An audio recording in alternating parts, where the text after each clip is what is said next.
l'attaquant de Fluminense, passé par Fluminense, qui est arrivé en prêt cet hiver. Il avait été aligné lors du derby et coup d'envoi donné par les Monégasques et Dimitar Berbatov. En direct, chercher la profondeur. Et l'Argentin pour frapper le corner. Et il y a Rabiot, il y a David Luiz et les ouvertures du score. Monsieur Turpin a hésité une demi-seconde. On va tout signer David Luiz en 2 temps devant Martin Stekelenburg. On voit justement les absences de l'AS Monaco sur le point défensif qui était souvent impérial dans le domaine aérien. Là on voit vraiment une défense relativement absente et pourtant ils sont en surnombre les Monégasques, mais ils sont un petit peu spectateurs sur cette action au début de match. Et là on voit toute la rage parisien autour du malheureux Stekelenburg. S'il pouvait même. 9e minute de jeu et Paris qui mène un but à 0. La percussion de Blaise Matuidi en appui sur Lavezzi. Lucadine dans la surface de réparation. Bien joué. Il y a Cavani et l'arrêt de Stekelenburg. Vous jouez par SMS en envoyant 1 ou 2 au 7 21 21 ou par téléphone au 36 32. Le centre de Lavezzi et encore Cavani et il y avait Matuidi qui arrivait comme un canon. Il le voyait ce ballon. Pour l'instant, c'est un match relativement facile pour les Parisiens, où il n'y a pas vraiment de densité physique imposée dans les duels, notamment par les Monégasques. Et le mouvement justement des attaquants parisiens crée un petit peu la zizanie dans la défense monégasque. Le milieu de terrain, on n'a pas encore vu véritablement le milieu de terrain monégasque. À nouveau, ballon perdu, récupéré, un bon coup à jouer, 4 contre 3. David Luiz il se l'est pris plein fer. Et ce sera une obstruction. Sifflé contre le défenseur central parisien et le carton qui va avec. Et la perte de balle des Parisiens a été lourdement commentée par Laurent Blanc, vous l'imaginez, parce qu'il y avait du danger. Perte de balle au milieu de terrain et le contre qui a suivi. C'est la deuxième dans l'espace de 2 minutes. On avait assisté tout à l'heure à un semblant de contre-attaque des... Frappe directe de Nabil Dira qui est aussi dans le coup. Ça va être Traoré. Bien enroulé, bien tiré. De Nicolas Douchez, le coup franc de l'ancien Lorientais, magnifiquement enroulé. Belle frappe du gauche. Moi qui suis ancien gaucher, je peux que me satisfaire de voir une frappe pure comme ça d'un gaucher, frappe légèrement enroulée, mais qui vient percuter l'arête. Bien faire.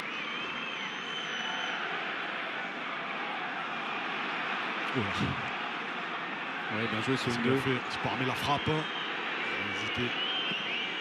Frappe directe. Je pense que c'était un centre-tir. Je pense qu'il voulait vraiment la rabattre. Simplement, il a trop ouvert son pied.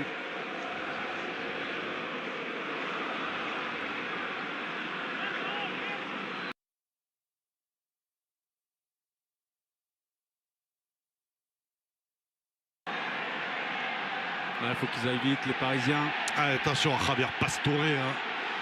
Et la frappe de Pastore. Il a failli prendre un contre-pied. Stekelenburg. Et le bon arrêt du gardien néerlandais. On dit qu'il ne prend pas assez sa chance. De Traoré. Un peu forte cette balle. Poteau. Et il a laissé filer intelligemment Marquinhos. Avec Pastore. Marco Verratti. Le bon ballon pour Cavani. Et le duel remporté d'Edinson Matador Cavani. Quel mouvement parisien à la moindre accélération. Ils mettent le feu dans la défense monégasque. Dès le départ de cette action, sur cette chandelle de Silva dans la défense parisienne, trouver justement l'absentéisme de Diallo également de Toulalan sur la retombée, parce que Lavezzi était relativement seul à cette retombée. Et derrière, si vous laissez Verratti, balle au pied, à 20 mètres des buts, sans être attaqué, sans avoir de pression physique, c'est clair qu'il vous donne un caviar. Donc le déplacement de Cavani est une pure merveille. C'est lui qui lui indique justement là où il faut mettre le ballon. Et il se réveille, voir son équipe mener 2-0 à l'heure de jeu.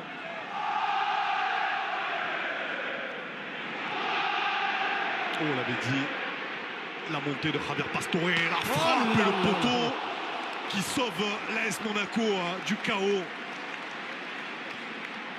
Cette fois-ci, Cavani, il a fait le geste qu'il fallait. On l'a entendu trembler jusqu'ici, le poteau. Il résonne encore dans les oreilles de Stekelenburg. Blaise Matuidi. Le bon ballon pour Cavani. La frappe de Cavani. Le poteau. deuxième poteau en moins de 30 secondes pour Paris. Monaco au bord du craquage.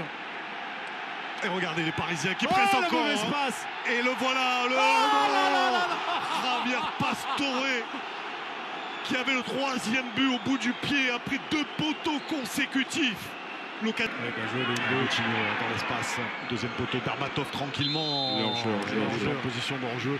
J'étais étonné qu'il frappe sans contrôler alors qu'il était seul. Et il était seul parce qu'il était en jeu.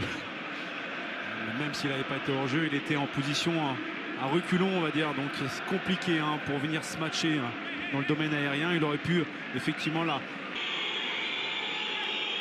Avec Ferreira, Carrasco. Il y avait une faute déjà de Berbatov effectivement sur David Luiz. Nabil Dira en position de frappe et complètement manqué son tir et le cadre. Oui. Et il empêche de sortir, sauf qu'il remet Javier Pastore dans la course. Accélération de Pastore à Cavani. Et la reprise, la fente de frappe, là, ça va être compliqué pour Cavani. L'extérieur bloqué par Stekelenburg. Je demande s'il ne le remet pas en jeu. Finalement, corner. Si Cavani ne remet pas Pastore en jeu, en position là, sur cette. Je pense qu'il a découvert par Touré de l'autre côté. Exactement.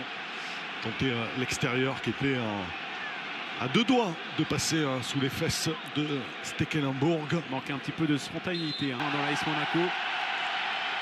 Allez, le dernier ballon pour Nicolas Douchez. Et le coup de sifflet de Clément Turpin. La qualification du Paris Saint-Germain. 2-0 face à l'AS Monaco. Demi-finale.